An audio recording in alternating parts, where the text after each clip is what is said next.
అందరికీ వ్యాక్సినేషన్ పైనే కేంద్రం ఫోకస్ పెట్టింది. వ్యాక్సిన్ షార్టేజ్ ను అధిగమించేందుకు కీలక నిర్ణయం తీసుకుంది. భారత్ బయోటెక్ తయారు చేసిన కోవాక్సిన్ ఫార్ములాను ఇతర కంపెనీలకు ఇచ్చేందుకు సిద్ధమని ప్రకటించింది. అంతేకాదు పిల్లలపై కోవాక్సిన్ ట్రయల్స్ ఓకే చెప్పింది డీసీజీఐ. వచ్చే వారంలో స్పుత్నిక్ వి మార్కెట్లోకి రాబోతోంది. విదేశీ టీకాల దిగుమతిపై రాష్ట్రాలకు 2-3 రోజుల్లో నిర్ణయం తీసుకోనుంది కేంద్ర ప్రభుత్వం. సేమ్ టైం కోవిషీల్డ్ డోసుల మధ్య గ్యాప్ పెంచింది.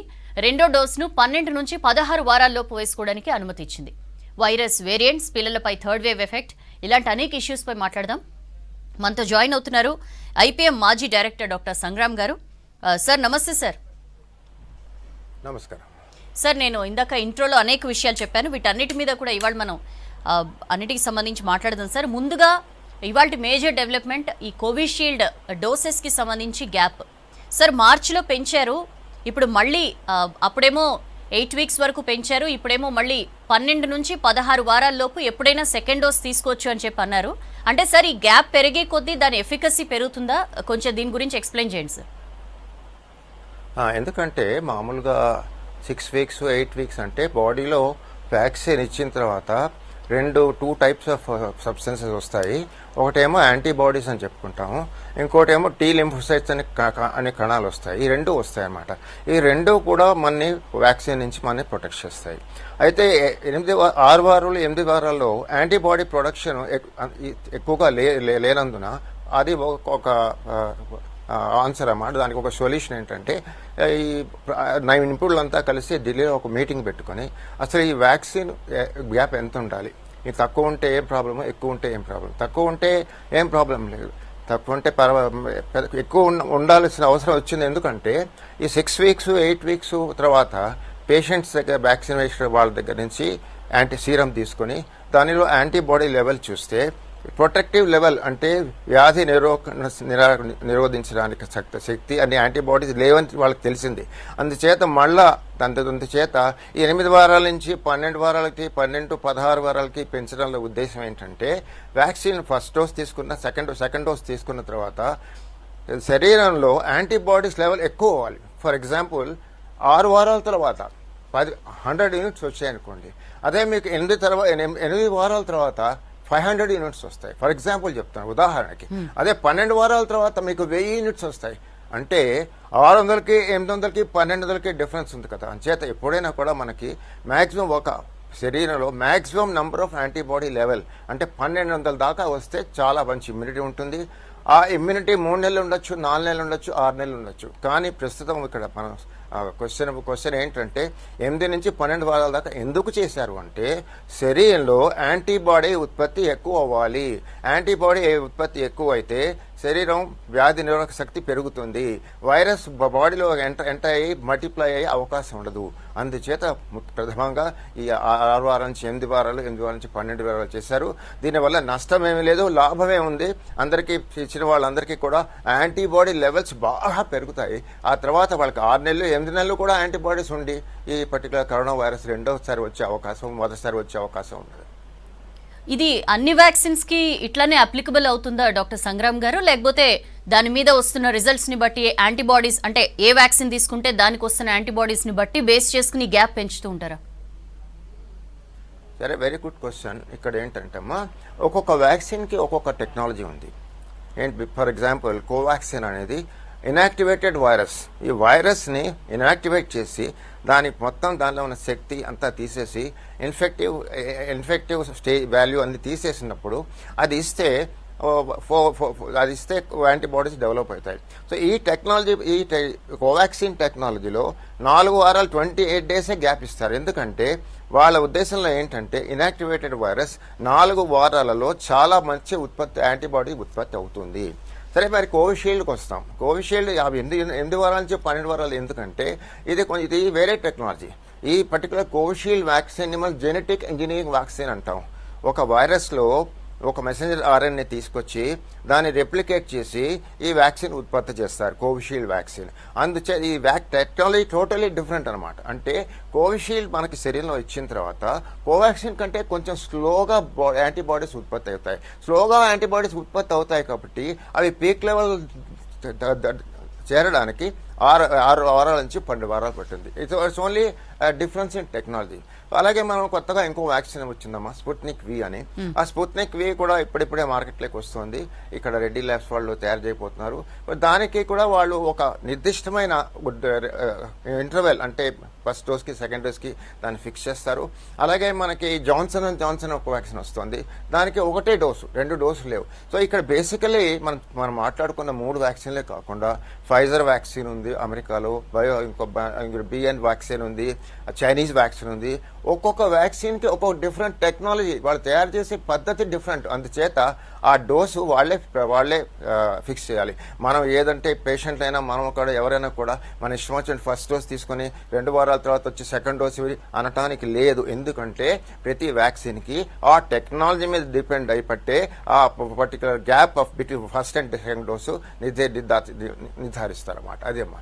అండ్ ఇంకొక డౌట్ డాక్టర్, ఇప్పుడు చాలా మంది ఇబ్బంది పడుతున్నది ఏంటంటే సెకండ్ డోస్ దొరక్క, లేకపోతే 4 వారాలు అయిపోయింది కోవాక్సిన్ తీసుకున్న వాళ్ళైతే, కోవిషీల్డ్ వాళ్ళైతే ఇప్పుడు పెంచారు, బట్ ఇప్పటిదాకా ఉన్న టెన్షన్ ఏంటంటే గ్యాప్ దాటిపోతోంది, మాకేమో సెకండ్ డోస్ దొరకట్లేదు. ఇట్లా గ్యాప్ ఒకవేళ బాగా పెరిగిపోతే వాళ్ళకి ఇబ్బందా? అంటే ఫస్ట్ డోస్ వల్ల ఏదైతే అడ్వాంటేజ్ వస్తుందో అదేమైనా కోల్పోతారా?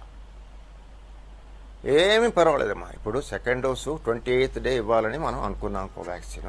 అలాగే కోవిషీల్డ్కి 8 నుంచి 12 వారాలు అనుకున్నాము.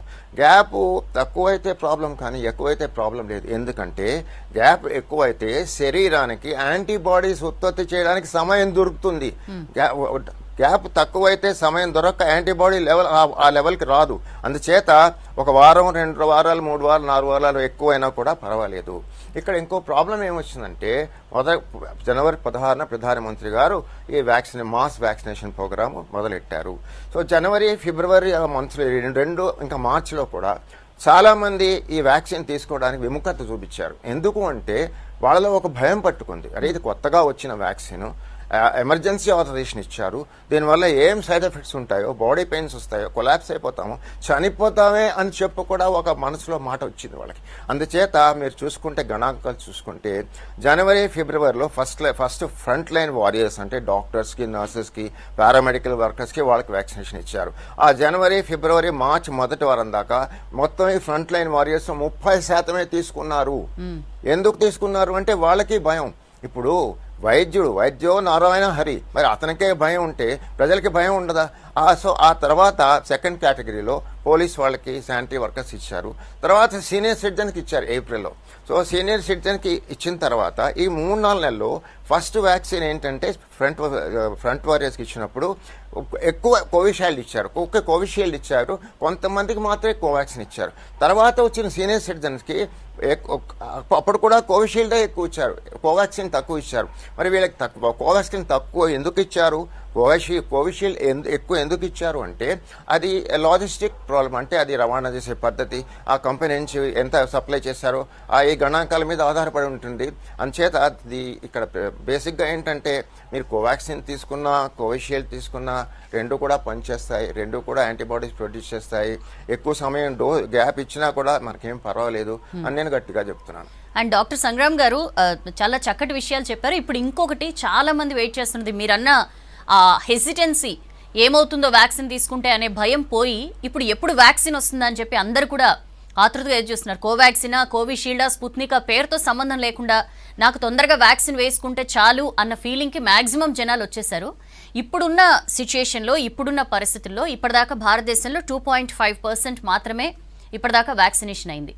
సో ఇదే ప్రొసీజర్ కంటిన్యూ అయితే, ఇదే పేస్ కంటిన్యూ అయితే చాలా టైం పడుతుందని లాస్ట్ టైం మనం మాట్లాడుకున్నప్పుడు మీరు కూడా చెప్పారు. ఇవాళ కొన్ని స్పెషల్ మెజర్స్ కూడా గవర్నమెంట్ అనౌన్స్ చేసింది.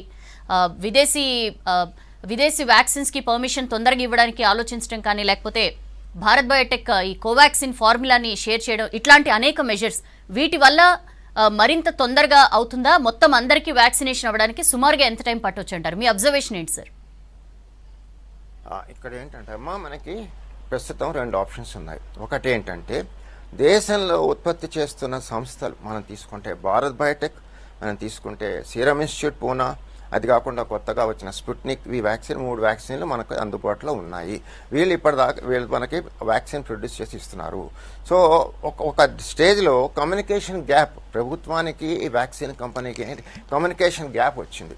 ఆ గ్యాప్ వచ్చినప్పుడు వీళ్ళు వెంటనే ప్రభుత్వం త్వరపడి అరే ప్రజలు ఇంత గాబరా పడుతున్నారు, చాలా మంది చనిపోతున్నారు, చాలా మందికి ఆక్సిజన్ దొరకట్లేదు, ఎట్లాగా vaccine is the key, vaccine లేకపోతే మనం వ్యాధి నిరోధక శక్తి ఉండదు ఎట్లా అని చెప్పి ఆలోచిస్తే వాళ్ళకి 2 విధానాలు కనపడ్డాయి. ఒకటేంటంటే ఈ భారత్ బయోటెక్ని వాళ్ళని అడిగారు, మీరు ఎందుకు వ్యాక్సిన్ మాకు కావాల్సినంత ఎందుకు ఇవ్వట్లేదు? వ్యాక్సిన్ ప్రొడక్షన్ మొదలుపెట్టినప్పుడు 700 మిలియన్ 800 మిలియన్ 1000 మిలియన్స్ దాకా మీరు ప్రొడ్యూస్ చేస్తారు, ఇప్పుడు ఎందుకు ప్రొడ్యూస్ చేయలేదు అని భారత్ వ్యాక్సిన్కి అడిగారు. చాలా కోవిషీల్డ్ని అడగలేదు, స్పుట్నిక్ వి వాళ్ళని అడగలేదు. అయితే రెండవ ఆప్షన్ ఏంటంటే దీనికి సమాధానం ఏమొచ్చిందంటే భారత్ బయోటెక్ నుంచి, భారత్ బయోటెక్లో 50 మందికి కరోనా వచ్చి 50 మంది స్టాఫ్ లేరు. సో స్టాఫ్ తగ్గినప్పుడు ప్రొడక్షన్ కూడా తగ్గుతుంది, ప్రొడక్షన్ తగ్గినప్పుడు మనకు వచ్చే సప్లై కూడా తగ్గుతుంది. ఇది ప్రధానమైన దానికి ఆన్సర్ అనమాట. అయితే ఇప్పుడు ఏం చేశారంటే భారత్ బయోటెక్ వాళ్ళు, ఇక మేము డెఫినెట్గా మాకు ఎన్ని అవరోధాలు ఉన్నా కూడా 24 గంటలు మేము ప్రొడక్షన్ చేసి మీకు ఇప్పుడు నెలకి 1 to 2 crores ఇస్తున్నాము, జూలై కల్లా మేము 4 నుంచి 6 కోట్లు ఇస్తాము, సెప్టెంబర్ కల్లా 10 కోట్లు నెలకి ఇస్తాము అని చెప్పారు. అయితే కేంద్ర ప్రభుత్వం ఏమనుకుంది, రెండో ఆప్షన్ ఏంటంటే మరి ఈ వ్యాక్సిన్ వచ్చేదాకా జూలై పట్టచ్చు, ఆగస్ట్ పట్టచ్చు, ఏదో వాళ్ళు చెప్పారు, వస్తుంది రాకపోవచ్చు. వేరే ఆల్టర్నేట్ ప్రత్యామ్నాయం ఏంటి అంటే విదేశాల నుంచి దిగుమతి చేసుకుందామా. ఈ విదేశాల నుంచి దిగుమతి చేసుకుందామన్న అనే విషయం అందరికీ నచ్చలేదు. ఎందుకంటే మన హైదరాబాద్లో మన భారత సంస్థ మొట్టమొదటిగా ప్రపంచంలో ఈ కరోనా వ్యాక్సిన్ తయారు చేసిన సంస్థ భారత సంస్థ దక్కింది, అది భారత్ బయోటెక్. వాళ్ళని వదిలేసి సీరం ఇన్స్టిట్యూట్ ఆధార్ పూనావాలా దాని ఓనరు, అతను మొత్తం ప్రపంచంలో 60 వ్యాక్సిన్ ప్రొడ్యూస్ చేస్తున్నాడు. ఆయన దగ్గర కెపాసిటీ అంటే working capacity, staff capacity Bharat Biotech అంటే 5-6 రెట్లు ఉన్నాయి. సో కోవిషీల్డ్ రిక్వెస్ట్ చేసి మీ ప్రొడక్షన్ మీరు అంతకుముందు 50 మిలియన్స్ చేశారు, ఇప్పుడు 100 మిలియన్స్ చేయండి, 150 మిలియన్స్ చేయండి అని గట్టిగా అడిగితే ప్రయోజనం ఉండేదేమో. సో ఇవన్నీ ఆప్షన్స్ అనమాట. అందుకని ఇప్పుడు అల్టిమేట్గా ప్రజలకు ఏంటంటే ఎంత త్వరగా వ్యాక్సిన్ ఇస్తే అంత మంచిది. ఇక్కడ ఇంకో విషయం ఏంటంటే బేసిక్గా ఈ థర్డ్ స్టేజ్ ట్రాన్స్మిషన్లో మనం కోవిడ్ నామ్స్ సరిగ్గా పట్టించుకున్న ముఖ్యమైన విషయం ఏంటంటే వ్యాక్సిన్. ఈ వ్యాక్సిన్ ఎందుకు ముఖ్యము? ఎందుకంటే వ్యాక్సిన్ వ్యాధి నిరోధక శక్తిని బాగా పెంచుతుంది. ఇప్పుడు బేసికల్లీ ఇక్కడ ఏంటంటే మన ప్రాబ్లం ఏంటంటే సామూహిక వ్యాధి నివారణ శక్తి అంటే హర్డ్ ఇమ్యూనిటీ. ప్రజల్లో హర్డ్ ఇమ్యూనిటీ రావాలి. Herd immunity just Covid norms, distance, mask దీంతో పూర్తిగా రాదు. మరి పూర్తిగా హర్డ్ ఇమ్యూనిటీ అంటే మన దేశంలో 80% మందికి పూర్తిగా 2 డోసులు వ్యాక్సిన్ ఇచ్చినాడు మనకి హర్డ్ ఇమ్యూనిటీ వస్తుంది. హర్డ్ ఇమ్యూనిటీ వస్తున్నప్పుడు ఈ వ్యాక్సిన్ లీథల్ మ్యూటేషన్ అంటే ఆటోమేటిక్గా మ్యూటేట్ అయి చచ్చిపోతుంది. సో మనం ఈ లెవెల్కి అంటే 80% లెవెల్కి మన వ్యాక్సిన్ అందరి ప్రజలకి అందించి త్వరగా చేయాలి. ఇప్పుడు చేసిన వ్యాక్సినేషన్ రేట్ చాలా స్లో. మనం చూసుకుంటే ఇప్పుడు 7%, మన వ్యాక్సిన్ రేట్ 7%. అమెరికాలో వ్యాక్సిన్ రేట్ 45%, ఇజ్రాయెల్లో 80%, బ్రిటన్లో 52%. మరి వాళ్ళందరూ కూడా ఇదే సమయంలో వ్యాక్సిన్ వాళ్ళకే వచ్చింది, మనకే వచ్చింది. మనకి ఎందుకు వెనకబడ్డాం, వాళ్ళు వెనకబడ్డాం అంటే చాలా స్లోగా చేసాం. ఈ పేస్లో జరిగితే చాలా కష్టం. ఇంకో ఏడాది పట్టచ్చు, 2 ఏళ్ళు పట్టచ్చు. కాకపోతే ఇక్కడ చిన్న ఈక్వేషన్ చెప్తాను. మనము ఇప్పుడు ప్రొడ్యూస్ ఇచ్చే వ్యాక్సిన్ 2.2 లక్షలు. ఈ 2.2 లక్షలు ఏ మాత్రానికి రాదు, ఇది ఏ మూలకే రాదు. అంటే ఇప్పుడు ఎంత ఉత్పత్తి చేయాలి? ఎంత ఉత్పత్తి చేస్తే హర్డ్ ఇమ్యూనిటీ సామూహిక వ్యాధి నివారణ శక్తి వస్తుంది అంటే నెలకి 10 కోట్ల డోసులు తీసుకొని ప్రొడ్యూస్ చేసి ప్రజలకు ఇస్తే ఆ 10 కోట్లు ఇస్తే మీకు 8 నెలల్లో హర్డ్ ఇమ్యూనిటీ వస్తుంది. అది కూడా దూరమే. నేను చెప్పేది ఏంటంటే నెలకి 20 కోట్ల మందికి వ్యాక్సిన్ ఇస్తే 4 నెలలో అంటే చూసుకోండి, జూన్, జూలై, ఆగస్ట్, సెప్టెంబర్ కల్లా హర్డ్ ఇమ్యూనిటీ అంటే సామూహిక వ్యాధి నిరోధక శక్తి వస్తుంది. అది వస్తే సెప్టెంబర్, అక్టోబర్లో ఈ వైరస్ మ్యూటేట్ అయిపోయి లీథల్ మ్యూటేషన్ అంటే ఇంకా చనిపోతుంది అనమాట. This is the equation. ఈ ఈక్వేషన్ని ప్రజలు కూడా అర్థం చేసుకుని, ప్రభుత్వం కూడా అర్థం చేసుకుని దాన్ని ఎగ్జిక్యూట్ చేస్తే బాగుంటుంది. కాకపోతే నెలకి 20 కోట్లు వ్యాక్సిన్ ఇవ్వాలంటే మనకి సాధన పరికరాలు ఉండాలి, సిబ్బంది ఉండాలి, ఆ తర్వాత జనం ఈ లాక్డౌన్ పీరియడ్లో బయటికి రావాలి. సో దెర్ ఆర్ ఫీల్డ్లో ప్రాబ్లమ్స్ ప్రాబ్లమ్స్ చాలా ఉన్నాయి. Yes. కాకపోతే ఒక పాజిటివ్ యాటిట్యూడ్ సార్ కంటిన్యూ చేద్దాం. డాక్టర్ సంగ్రామ్ గారు కంటిన్యూ చేద్దాం. మీరు చెప్తున్న దాన్ని బట్టి నెలకి 10 కోట్ల డోసులు కనుక ప్రొడక్షన్ జరిగితే 10 కోట్ల డోసులు కనుక ఇవ్వగలిగితే 8 నెలల్లోనే హర్డ్ ఇమ్యూనిటీ వస్తుంది. అదే 20 కోట్లు అయితే కనుక 4 నెలల్లో హర్డ్ ఇమ్యూనిటీ వస్తుంది. ఈ దిశగా ప్రభుత్వం కొన్ని చర్యలు కూడా తీసుకుంటోంది. కోవాక్సిన్ ఫార్ములాని వేరే కంపెనీస్తో షేర్ చేసుకోవచ్చు అని చెప్పి ఇలాంటి డెసిషన్స్ వల్ల ప్రయోజనం ఏంటి, ఎంతవరకు ఇది వర్కౌట్ అవుతుంది ప్రాక్టికల్గా? రకరకాల పాలసీ డెసిషన్స్లో భాగంగా ఇప్పుడు విదేశీ వ్యాక్సిన్స్ కూడా మన ప్రభుత్వం తొందరగానే అనుమతులు ఇచ్చేలాగా ఆలోచన చేస్తున్న నేపథ్యంలో ఎట్లా ఉంటుంది సంగ్రామ్ గారు? అంటే మన పాలసీస్ ఎలా ఉన్నాయి? డైరెక్ట్గా అక్కడ నుంచి వచ్చిన వ్యాక్సిన్స్ని ఇక్కడ డైరెక్ట్గా యూజ్ చేసేయచ్చా, లేకపోతే ఇక్కడున్న కండిషన్స్ ఇక్కడ మన జనాల మీద క్లినికల్ ట్రయల్స్ అవి చేసిన తర్వాత ఆ రిజల్ట్స్ చూసిన తర్వాతే మార్కెట్లోకి వీటిని రిలీజ్ చేస్తారు? ఇక్కడ నేను చెప్పేది ఏంటంటే, ఇక్కడ ప్రథమంగా మీరు అడిగిన ప్రశ్న ఏంటంటే విదేశీయాల నుంచి వ్యాక్సిన్ దిగుమతి చేసుకోవచ్చా లేదా. అది దిగుమతి చేసుకుంటే మన దేశంలో మన ఈ వాతావరణానికి సరిగా ఉంటుందా లేదా. ఇక్కడ చెప్పాల్సిన ముఖ్యమైన విషయం ఏంటంటే, మన 2 వ్యాక్సిన్లకి ఆ యుఎస్ఏలో ఉండే ఫైజర్ వ్యాక్సిన్కి డిఫరెన్స్ ఏంటంటే, మన 2 వ్యాక్సిన్లో 3 వ్యాక్సిన్లు Bharat Biotech, Covaxin, Covishield, Sputnik ఇవన్నీ కూడా 2 to 8 degrees అంటే మామూలుగా రిఫ్రిజిరేటర్ టెంపరేచర్లో మనం స్టోర్ చేసుకోవచ్చు. అవి బయట పెడితే పొటెన్సీ పోకుండా దాన్ని భద్రపరచు. ఫీల్డ్లోకి వెళ్ళినప్పుడు కూడా ice boxes, cold chain maintain చేయొచ్చు. టేల్ ఎండ్లో పేషెంట్కి ఇచ్చినప్పుడు కూడా దాని పొటెన్సీ చాలా బాగా ఉంటుంది. ఇది మన వ్యాక్సిన్లోకి లక్షణాలు. అయితే ఇప్పుడు మనం ఫైజర్ వ్యాక్సిన్ ఉత్పత్తి చేస్తే ఫైజర్ వ్యాక్సిన్ -85 రిఫ్రిజిరేటర్లు పెట్టాలి. ఒక -85 రిఫ్రిజిరేటర్ కాస్ట్ 10 లక్షల నుంచి 12 లక్షల దాకా ఉంటుంది. మరి ఒక -85 రిఫ్రిజిరేటర్ చాలుతుందా? చాలదు. ఇంత పెద్ద దేశం, ఇన్ని జోన్స్ ఉన్నాయి, ఎందుకంటే ఇంతమందికి వ్యాక్సిన్ ఇవ్వాలి. 130.8 crores ఆఫ్ పీపుల్కి వ్యాక్సిన్ ఇవ్వాలంటే ఎన్ని కొనాలి? మనం ఫైజర్ రెఫ్రిజిరేటర్లు ఎన్నో కొనాలి. మరి దానికి ఫండ్స్ కావాలి. మరి ఆ ఫండ్స్ మనం రెడీగా ఉంటే ఉత్పత్తి చేసుకోవచ్చు. ఇది కేంద్ర ప్రభుత్వం అన్ని ప్రభుత్వాలకి వాళ్ళకి తీసుకునే డెసిషన్. ఎందుకంటే ఇది బేసికలీ బడ్జెటరీ ప్రాబ్లం. సార్ ఒకవేళ ఏదైనా స్టేట్ మేము ఇవన్నీ ప్రొవైడ్ చేస్తాం, మాకేం ప్రాబ్లం లేదు, ఈ లాజిస్టిక్స్ అన్ని మేము చూసుకుంటాము అని చెప్పి మాకు పర్మిషన్ ఇమ్మని అడిగితే డైరెక్ట్గా వాటిని ఇక్కడ ఆ టెంపరేచర్ మెయింటైన్ చేస్తూ డైరెక్ట్గా జనాలకి ఇవ్వడానికి పర్మిషన్ ఇస్తుందా, లేకపోతే మళ్ళీ క్లినికల్ ట్రయల్స్ అవన్నీ మన దేశంలో కూడా జరగాల? ఇంకా మళ్ళీ క్లినికల్ ట్రయల్స్ ఉండవమ్మా. ఎందుకంటే ఫైజర్ వ్యాక్సిన్ ఇప్పటిదాకా 45% అమెరికాలో ఇచ్చారు. అదే కాకుండా కొన్ని యూరోప్ దేశాల్లో కూడా ఈ ఫైజర్ వ్యాక్సిన్ ఇవ్వడం జరిగింది. కొన్ని దక్షిణ అమెరికాలో, సౌత్ ఆఫ్రికాలో కూడా ఇవ్వడం జరిగింది. వాళ్ళు చాలా ట్రయల్స్ చేశారు. అన్ని మొత్తం ముఖ్యంగా 18 to 45, 18 to 70 or 80 ఆ ఏజ్ గ్రూప్లో 45 to 80 ఆ గ్రూప్లో చాలా క్లినికల్ ట్రయల్స్ చేశారు. సో మళ్ళీ మన దేశంలో క్లినికల్ ట్రయల్స్ చేసే అవసరం లేదు. కాకపోతే మన దేశంలో మళ్ళీ ఇవ్వాలంటే 45 to 80 ఇవ్వాలి. 45 to బిలో ఏజ్ ఇవ్వడానికి లేదు. మరి ఇంకో విషయం ఏంటంటే, ఇక్కడ చెప్పాల్సిన ప్రజలకు తెలియజేయాల్సింది ఏంటంటే 18 to 45 వాళ్ళకి మనం ఎందుకు ఇవ్వటం లేదు? ఇప్పుడు ఈ థర్డ్ వేవ్లో వచ్చిన కరోనా వేరియంట్ B.1.17 ఏదైతే ఉందో అది 18 ఏళ్ల నుంచి 35-40 వాళ్ళది ఎక్కువగా వస్తుంది, పిల్లల్లో కూడా ఎక్కువ వస్తుంది. సో దీనికి వ్యాక్సిన్ ట్రయల్స్ అవసరం, చాలా అవసరం. First phase, second phase, third phase trial ఎంత అవసరం. అయితే దీనికి భారత్ బయోటెక్ ఒక మంచి పథకాన్ని చేపట్టింది. వాళ్ళు ఒక ఫారిన్ ఇంటర్నేషనల్ ఫర్మ్తో కొలాబరేషన్ పెట్టుకుని చిన్నపిల్లలకి 3 ఏళ్ల నుంచి 15 ఏళ్ల దాకా వాళ్ళ మీద ఫేజ్ ట్రయల్స్ మొదలెట్టారు. అవి సక్సెస్ కావడానికి, అవి కంప్లీట్ కావడానికి 2-3 నెలలు పడుతుంది. సో అవి కంప్లీట్ అయినప్పుడు మనం అన్ని ఏజ్ గ్రూప్స్కి ఇవ్వగలుగుతాం. కాకపోతే ఇక్కడ మా ప్రాబ్లం ఏంటంటే, ఇందాక చెప్పినట్టు ఎంత త్వరితంగా మనం ఈ వ్యాక్సిన్ పథకాన్ని మనం పూర్తి చేస్తే అంత త్వరగా ఈ మహమ్మారి మనల్ని వదులుతుంది. మనం అక్కడ వాళ్ళ దగ్గర వీళ్ళ దగ్గర ట్రయల్స్ అని అదని ఇదని చూసుకుంటూ కూర్చుంటే పుణ్యకాలం వెళ్ళిపోతుంది. రైట్. సంగ్రామ్ గారు, కొంతమంది కాలర్స్ ఉన్నారు మనతో మాట్లాడడానికి. హైదరాబాద్ నుంచి సత్య ఉన్నారు ఫోన్ లైన్ లో. నమస్కారం అండి సత్య, చెప్పండి. Good evening sir. చెప్పండి సత్య గారు, మీ question. Okay, actually first dose నేను లాస్ట్ మంత్ 3rd రోజు తీసుకున్నాను.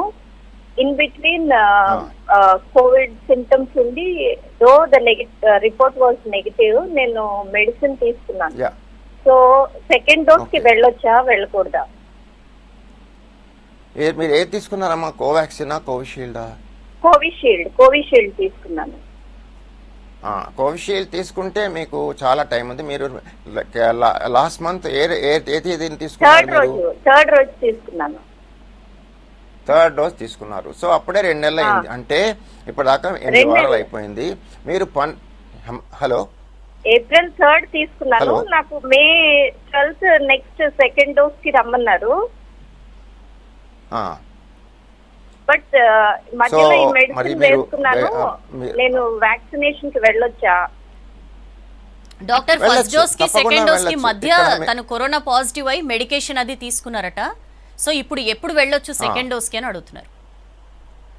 ఇప్పుడు ఫస్ట్ డోస్ యాక్చువల్లీ మీరు కోవిడ్ నెగిటివ్ అయిన తర్వాత యాక్చువల్లీ 15 to 30 days గ్యాప్ ఉండాలి.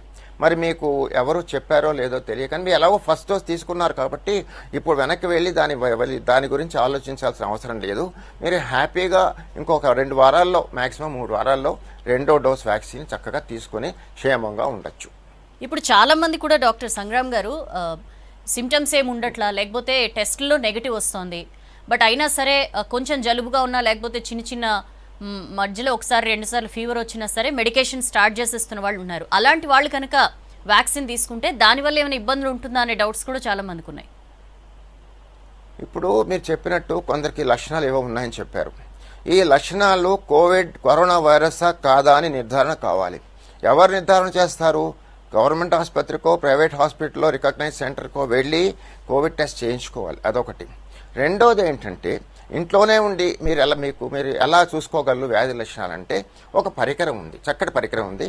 దాని పేరు పల్స్ ఆక్సిమీటర్. సో ఈ పల్స్ ఆక్సిమీటరు మన రక్తంలో ఎంతవరకు ఆక్సిజన్ ఉంటుంది అని తెలుస్తుంది అనమాట. సో ఈ పల్స్ ఆక్సిమీటర్ ఖరీదు ఎక్కువ ఉండదమ్మా, 95 నుంచి 500 రూపీస్ లోపల ఉంటుంది.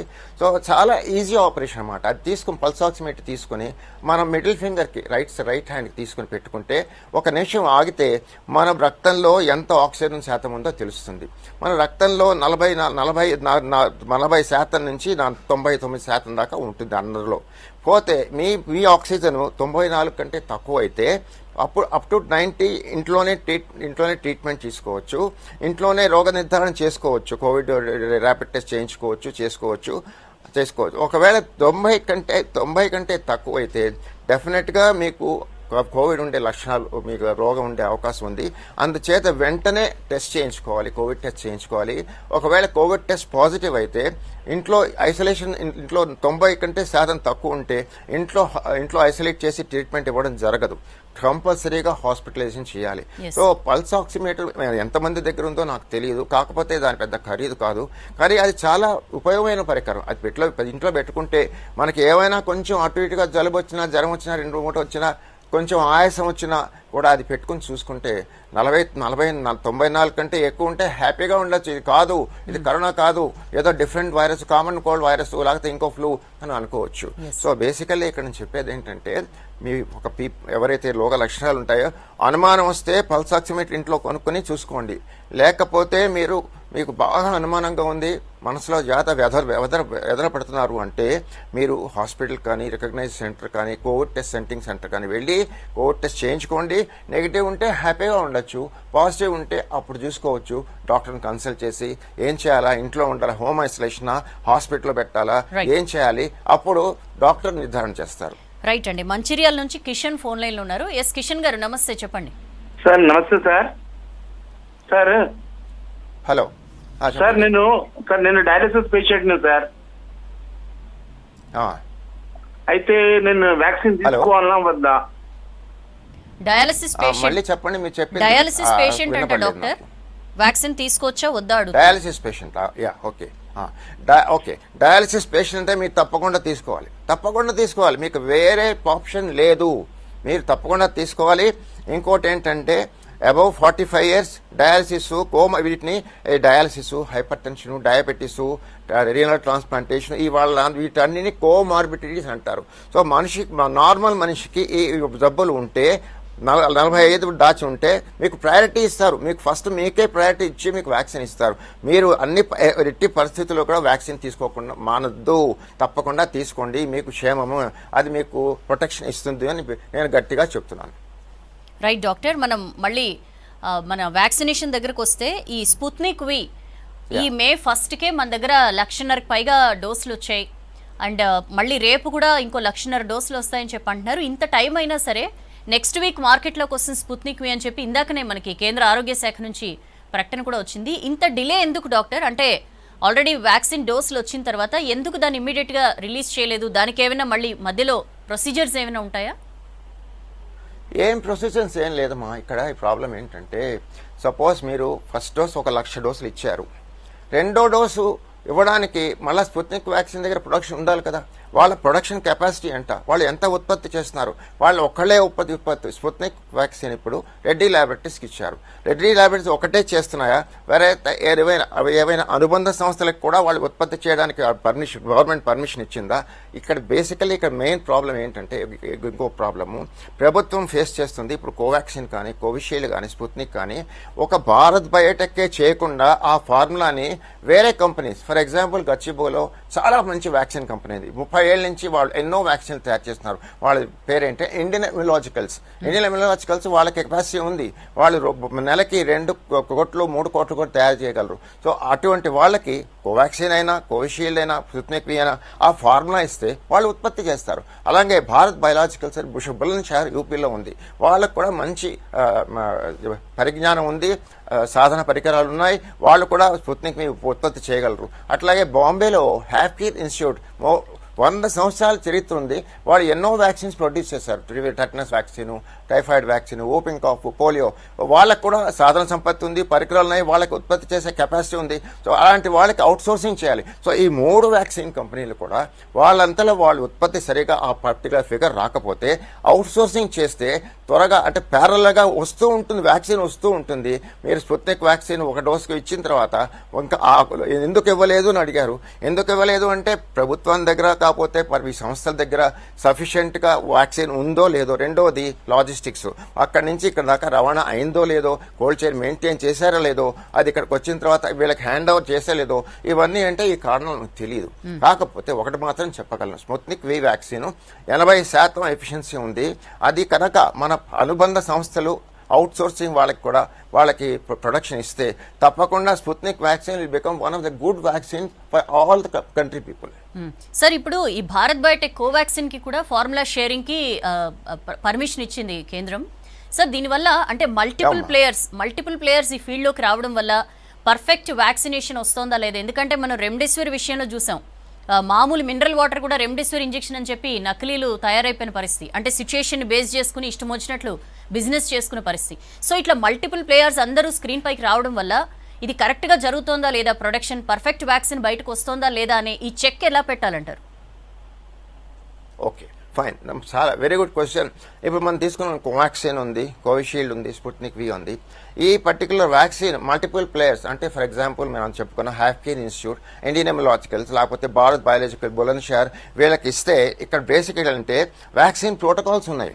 ఏ కంపెనీకి ఏ ఫార్ములా ఇచ్చినా, నాకు కూడా ఆ ఫార్ములా ఇచ్చినా కూడా ప్రోటోకాల్స్ ఉన్నాయి. నెంబర్ 1 ఏంటంటే వాళ్ళ ఆ పర్టికులర్ వ్యాక్సిన్కి ఫీల్డ్ ట్రయల్స్ కంప్లీట్ అవ్వాలి, ఫేజ్ 3 కంప్లీట్ అవ్వాలి. రెండవది rigid quality control, quality control చాలా ఇంపార్టెంట్.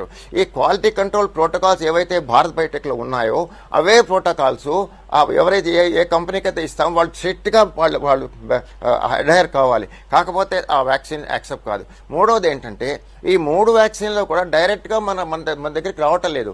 అవి కసౌలీలో సెంట్రల్ డ్రగ్ రీసెర్చ్ ఇన్స్టిట్యూట్ అని ఉంది, వాళ్ళ దగ్గర ప్రతి వ్యాక్సిన్కి ప్రోటోకాల్స్ ఉంటాయి. సో ప్రతి బ్యాచ్కి ప్రతి వ్యాక్సిన్ కూడా సెంట్రల్ డ్రగ్ ఇన్స్టిట్యూట్ కసౌలీకి వెళ్ళి అందులో అన్ని ప్రోటోకాల్స్ వ్యాక్సిన్ ప్రోటోకాల్స్ పాస్ అయ్యి వచ్చినప్పుడే మనకి అది ప్రజలకు ఇవ్వడానికి రిలీజ్ అవుతుంది. సో మీరు ఒక సింగిల్ ప్లేయర్ ప్రొడ్యూస్ చేయండి, మల్టిపుల్ ప్లేయర్స్ ప్రొడ్యూస్ చేయండి, అల్టిమేట్గా వ్యాక్సిన్ ప్రోటోకాల్స్ డెఫినెట్గా అందరూ ఫాలో అవుతారు.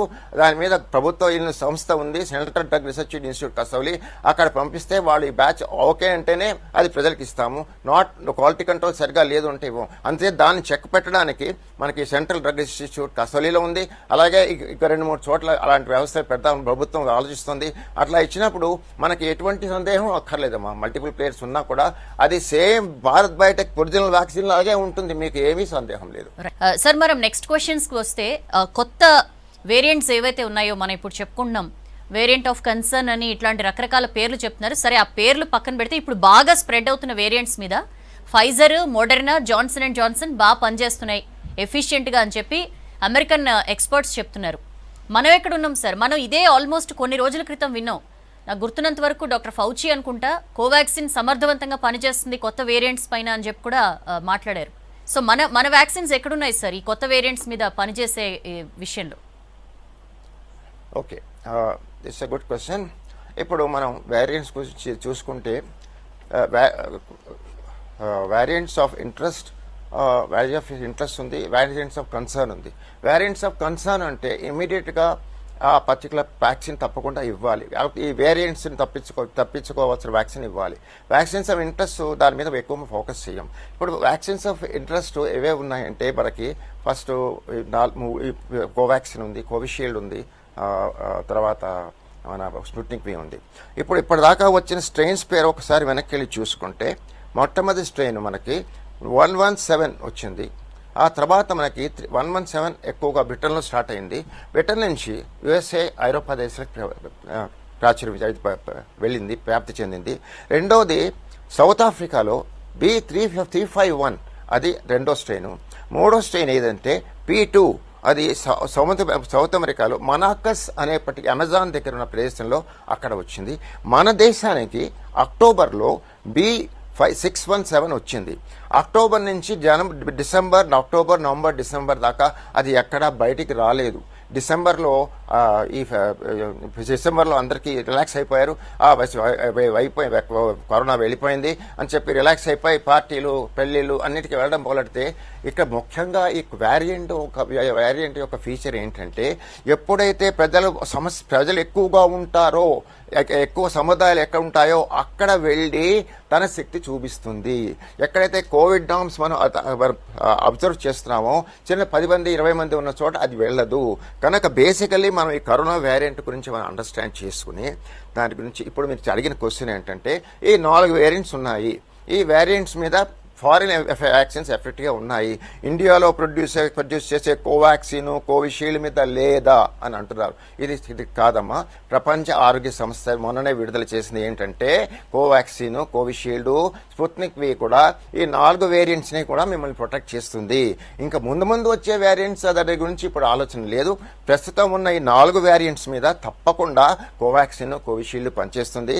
అందులో ప్రజలలో కూడా ఏమన్నా ఆలోచన వచ్చి కొత్త వేరియంట్ అంటే చదువుకున్న వాళ్ళ దగ్గర వస్తుంది ఎక్కువగా, ఈ కరోనా వేరియంట్ వచ్చింది కదా దీని మీద చేస్తుందో లేదో అని చెప్పి డాక్టర్ని అడగడం, వ్యాక్సినేటర్ని అడగడం, నర్సుని. దీనివల్ల గట్టిగా నేను చెప్తున్నాను, ఈ వ్యాక్సిన్ ఈ ఉన్న వేరియంట్స్ ప్రస్తుతం మన దేశంలో విస్తృతంగా మహారాష్ట్రలో 49 కేసులు వచ్చిన పర్టికులర్ స్ట్రెయిన్ B617.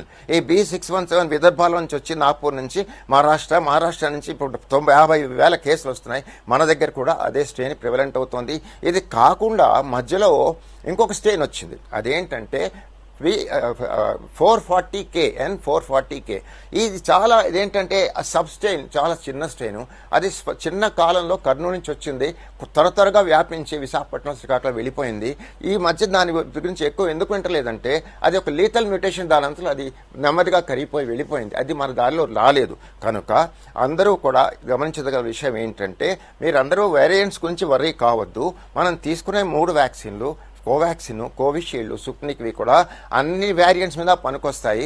ఇప్పుడు ఉన్న వేరియంట్స్ మీద పనికొస్తాయి. ఇంకా మున్ముందు ఏం వేరియంట్స్ వస్తాయో నాకే తెలియదు. అంచేత ఇంకోటి, ఈ ప్రపంచ ఆరోగ్య సంస్థ ICMR ఇచ్చిన గైడ్ లైన్స్ ఏంటంటే ఈ భారత్ బయోటెక్ వాళ్ళు కోవిషీల్డ్ ఎవరైతే ఉత్పత్తి చేస్తున్నారో వాళ్ళకి ఏం చెప్పారంటే ఈ కొత్తగా ఏ స్ట్రెయిన్ వచ్చినా, ఏ వేరియంట్స్ వచ్చినా దాన్ని ఈ వ్యాక్సిన్లో ఇన్కార్పొరేట్ చేయండి, అది ఇందులో పెడితే అది అప్ టు డేట్ అవుతుంది అని కూడా చెప్పారు. సో ఇది దాకా ఆ పరిస్థితి రాలేదు. ఈ B617 తర్వాత వేరే వేరియంట్స్ రాలేదు. వచ్చినప్పుడు అది మన ప్రాబ్లం కాదు, అది వ్యాక్సిన్ ప్రొడక్షన్ వాళ్ళ ప్రాబ్లము, కేంద్ర ప్రభుత్వానికి ప్రాబ్లము, ప్రపంచ ఆరోగ్య సంస్థ ప్రాబ్లము. వాళ్ళు దీన్ని డెఫినెట్ గా డీల్ చేస్తారు. వాళ్ళు రెడీగా ఉన్నారు. కొత్త వేరియంట్స్ ఎట్లా కనుక్కుంటాం అంటే చిన్న ఒక్క విషయం చెప్తాను. హలో సార్, దీనికి లింక్డ్ గా ఒక క్వశ్చన్. ఒకవేళ వైరస్ అంటే ఇట్లా మ్యూటేషన్స్ జరుగుతూ ఉంటుంది, కొత్త వేరియంట్స్ వస్తూ ఉంటాయి, దానికి అకార్డింగ్ గా వ్యాక్సిన్స్ ని అప్డేట్ చేసుకుంటూ ఉండాలి అని చెప్పి అన్నారు. బట్ ఒకవేళ జనవరిలో వ్యాక్సినేషన్ మొదలైనప్పుడు వ్యాక్సిన్ తీసుకున్న వ్యక్తికి ఇప్పుడు తర్వాత వచ్చే వేరియంట్స్ మీద ఆ వ్యాక్సిన్ పనిచేయదు అంటే పరిస్థితి ఏంటి? పనిచేయదు క్వశ్చన్ లేదు, పని చేస్తుంది. గట్టిగా చెప్తున్నాను, పని చేస్తుంది. ఈ వేరియంట్స్ ఎఫెక్ట్ ద వ్యాక్సిన్ ప్రజల మీద ఏమీ ఉండదు.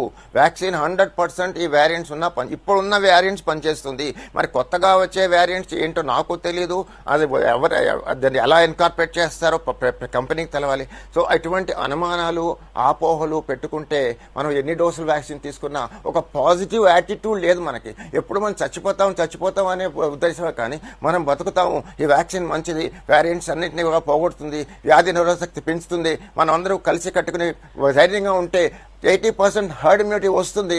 ఆ రోజున ఆటోమేటిక్గా లీథల్ మ్యూటేషన్ అంటే కరోనా వైరస్ దాని అంతలా చచ్చిపోతుంది. సార్ ఇంకో కాలర్ ఉన్నారు హైదరాబాద్ నుంచి, కరుణ్ ఫోన్ లైన్ లో ఉన్నారు. కరుణ్ గారు మాట్లాడండి. హలో మాట్లాడండి డాక్టర్ గారు. చెప్పండి. Hello, good evening doctor. Good evening అండి. Good evening. Actually I'm HIV positive person.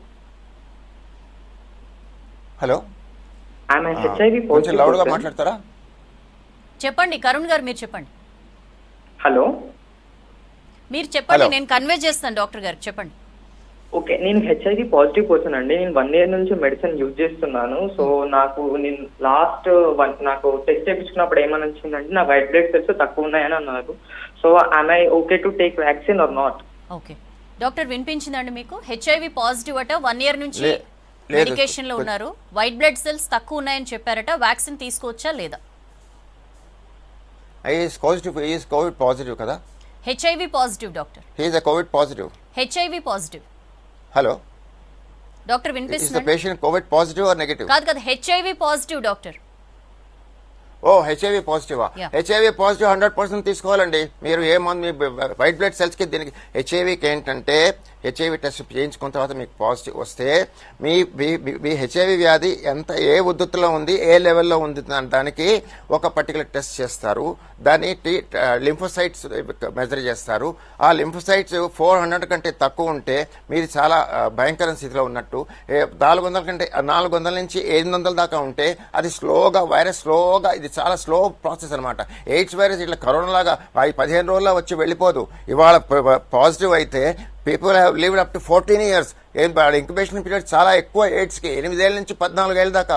అంచేత మీరు మెడిసిన్స్ వాడితే హ్యాపీగా వాడమండి, నో ప్రాబ్లం. ఎయిడ్స్ మల్టిప్లికేషన్ తగ్గిపోతుంది, వెయిట్స్ కంట్రోల్ అవుతుంది. ఇక వైట్ సెల్స్కి దీనికి వైట్ సెల్స్ ఎందుకు అడిగారంటే నాకు తెలుసు. మీరు అడిగే వైట్ సెల్స్ ఏంటంటే ఈ పర్టికులర్ T4 సెల్ కౌంట్.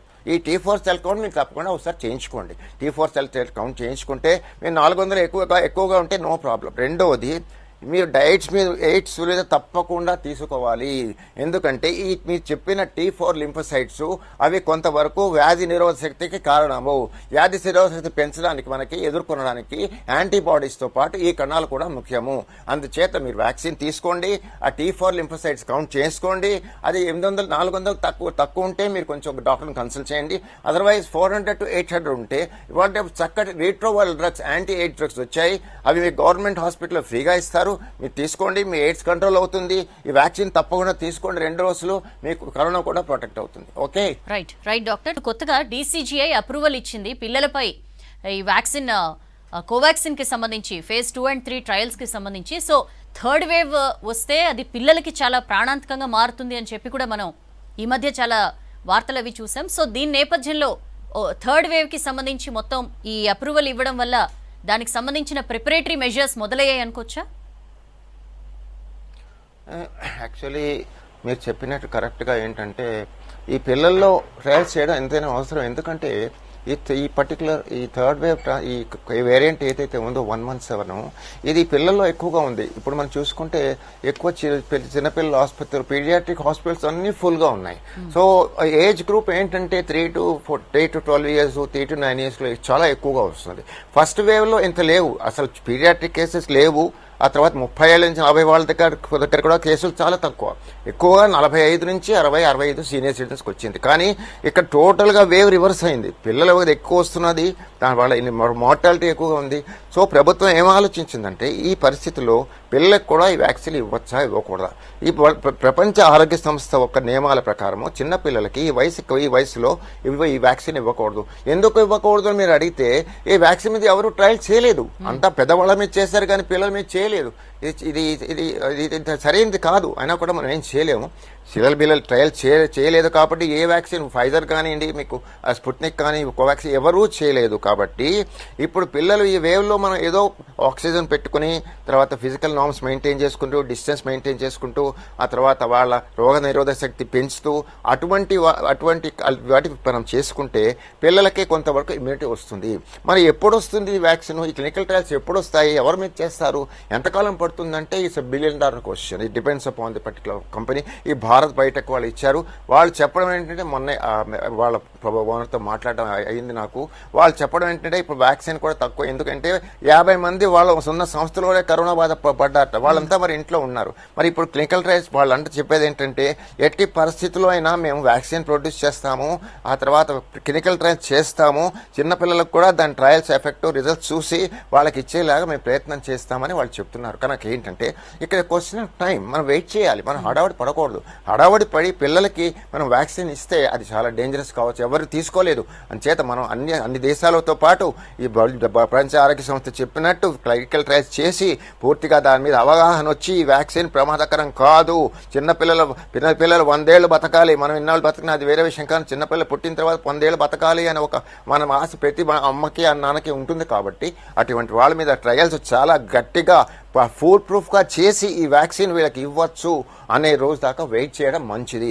మనం హర్రీ చేసి గబగబా చేస్తే మనకు తెలియదు, ఏమైనా అవ్వచ్చు. చిన్నపిల్లల వాళ్ళ నిరోధశక్తి లెవెల్ తెలుసుకోవడం కష్టం. వాళ్ళకి ఏ లెవెల్ ఉన్నారో, వాళ్ళ యాంటీబాడీ లెవెల్ ఏంటంతో, ఎంతవరకు టీ లింఫోస్ డెవలప్ అయ్యాయో, ఇవన్నీ కొన్ని పారామీటర్స్ ఉన్నాయి, అవి మనం ఊహించలేని పరిస్థితిలో ఉంటాయి. కనుక ఇక్కడ ప్రస్తుతం మనం పిల్లలకి వాళ్ళ ఇమ్యూనిటీ, పర్సనల్ వ్యక్తిగత ఇమ్యూనిటీ, వ్యాధి నిరోధక శక్తి పెంచే పర్టికులర్ అవన్నీ యాక్షన్స్ తీసుకుంటే కొంతవరకు మన మనసు గుర్తుపడతాం. ఇంకా వ్యాక్సిన్ వచ్చిన రోజున తప్పకుండా ఈ పిల్లలందరికీ ఏజ్ గ్రూప్ వాళ్ళందరికీ తప్పకుండా ఇవ్వడం జరుగుతుంది. It is not too far. The clinical trials maybe take 2-3 months, but once it is over and is a concrete report from central institute and ICMR అండ్ WHO, the vaccine definite will produce. వీళ్ళందరికీ ఇస్తాము, ప్రజలందరికీ ఇవ్వాలని చెప్పి ప్రభుత్వం కోరిక. కాకపోతే ఇక్కడ కొంచెం జాప్యం అయింది, స్లోగా అయింది వ్యాక్సిన్ రేటు, అందుచేత మనం వెనుక్కున్నాం. కాబట్టి అదే కాకుండా మన పాపులేషన్ 130 కోట్ల మందికి 4-5 నెలలు ఎట్లా ఇస్తామనే ప్రశ్న కూడా మనలో రావాలి.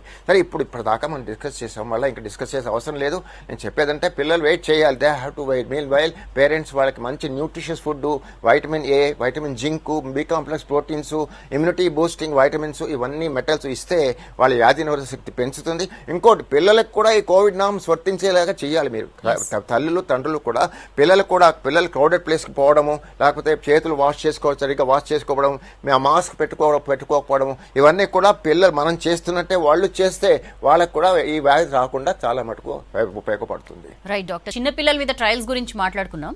దీంతో పాటు ఈ national technical advisory group on immunization, ఈ కమిటీ ఇంకొన్ని సిఫార్సులు కూడా చేసింది. అఫ్ కోర్స్ కేంద్రం దీన్ని అప్రూవ్ చేయలా.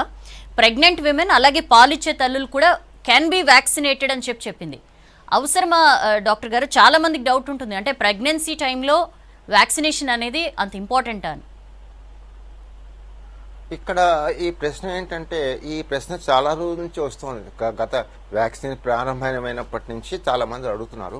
కాకపోతే ఇక్కడ ప్రపంచ ఆరోగ్య సంస్థ కానీ, ICMR కానీ, ప్రపంచంలో ఏ ఆరోగ్య సంస్థ కానీ దీని మీద నిర్దిష్టమైన సూత్రాలు ఇవ్వలేదు. ప్రెగ్నెన్సీ ఉమెన్కి ఇవ్వచ్చా, ఇవ్వకూడదా, బాలింతకి ఇవ్వచ్చా, ఇవ్వకూడదా, ఈ 2 ప్రశ్నలు అందరి మనసులో ఉన్నాయి. కాకపోతే దీనికి డెఫినెట్గా ఒక నిర్దిష్టమైన డెసిషన్ వచ్చేదాకా అది మనం చేయకపోవటం మంచిది. ఎందుకంటే దానికి ఏం ఎఫెక్ట్స్ ఉంటాయో తెలియవు. ఫర్ ఎగ్జాంపుల్, వేరే వ్యాక్సిన్స్ ఇచ్చినప్పుడు ఏమిటంటే ఒకసారి అబార్షన్ కావచ్చు, బ్లీడింగ్ కావచ్చు, ఇలాంటి ప్రాబ్లమ్స్ అన్ని. I'm not talking about this vaccine.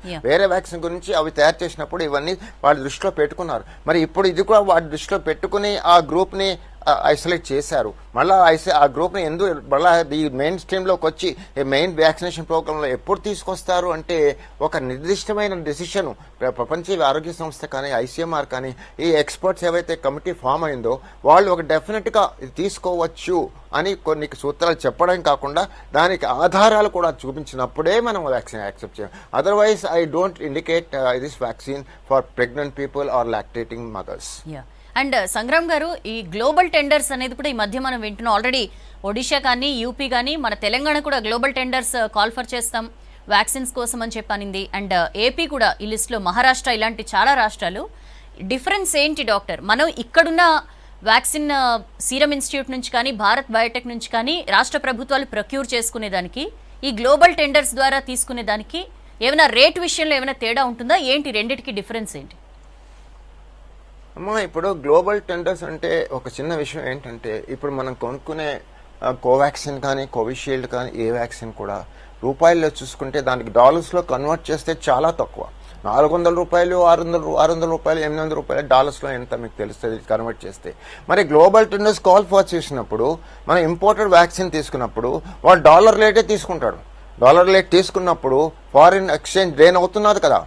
అయినా తప్పదు, ఎందుకంటే ఫారిన్ ఎక్స్చేంజ్ డ్రైన్ అయినా, ఎందుకంటే ఫారిన్ కంపెనీస్ మనకేం ఫ్రీగా ఇవ్వవు, మనకేం కన్సెషన్గా ఇవ్వవు. ఎందుకంటే వాళ్ళకి ఇండియన్ కాంపిటీటర్స్ ఉన్నారు. ఇండియన్ కాంపిటీటర్స్ కూడా దానిలో పార్టిసిపేట్ చేయొచ్చు. గ్లోబల్ ట్రెండ్ అన్నప్పుడు ఇండియన్ కాంపిటీటర్స్గా పార్టిసిపేట్ చేయొచ్చు. కాకపోతే డిఫరెన్స్ ఏంటంటే, మనం ఇస్తున్న వ్యాక్సిన్, ప్రస్తుతం తిరుగుతున్న వ్యాక్సిన్ ఏదైతే కోవాక్సిన్, కోవిషీల్డ్, ఇవి ధర చాలా తక్కువ. మనం ఉత్పత్తికి డాలర్స్లో అదే చూసుకుంటే చాలా ఎక్కువగా ఉంటుంది. ఫర్ ఎగ్జాంపుల్ ఫైజర్ వ్యాక్సిన్, నాకు తెలిసినంత వరకు, నాకు అమెరికాలో ఫ్రెండ్స్ ఉన్నారు, వాళ్ళు చెప్పడం ఏంటంటే $20, $30. మరి అది రూపీస్లో కన్వర్ట్ చేస్తే చాలా ఎక్కువ అవుతుంది. కాకపోతే ఇక్కడ ఏంటంటే ప్రాబ్లమ్, ఇక్కడ ఇమీడియట్ నెసెసిటీ ఉంది. ప్రజలని మరణాల నుంచి రక్షించాలి, ప్రజల వ్యాధి నుంచి రక్షించాలి అనే ఒక పర్టికులర్ సమస్య మీద మనం 24 hours మేము స్ట్రగుల్ అవుతున్నాం. We have to find a solution. So there is no way for the government except for global tender. So global tenders call for చేసినప్పుడు ఒక అడ్వాంటేజ్ ఏంటంటే, అది ఇండియన్ కంపెనీ కావచ్చు, ఫారిన్ కంపెనీ కావచ్చు, ఇది ఒక మెయిన్ ప్రాబ్లం ఏంటంటే, ఇంపోర్ట్ చేసినప్పుడు మనం 4-5 వ్యాక్సిన్లు వచ్చినప్పుడు వ్యాక్సిన్ పూల్ ఎక్కువ అవుతుంది. వ్యాక్సిన్ పూల్ ఎక్కువైనప్పుడు మన టార్గెట్ 10 crores, 8 crores, 5 crores, అది ఎంత త్వరగా ముగిస్తే that is the main particular target for us, for Indian population. ఈ రోజున ఈ vaccination is the key. Vaccination ఎంత త్వరగా పూర్తి చేస్తే అంత త్వరగా హెర్డ్ ఇమ్యూనిటీ పెరుగుతుంది. అంచేత ప్రభుత్వం అన్ని విషయాలు దృష్టిలో పెట్టుకుని గ్లోబల్ టెండర్స్ కాల్ ఫర్ చేశారు.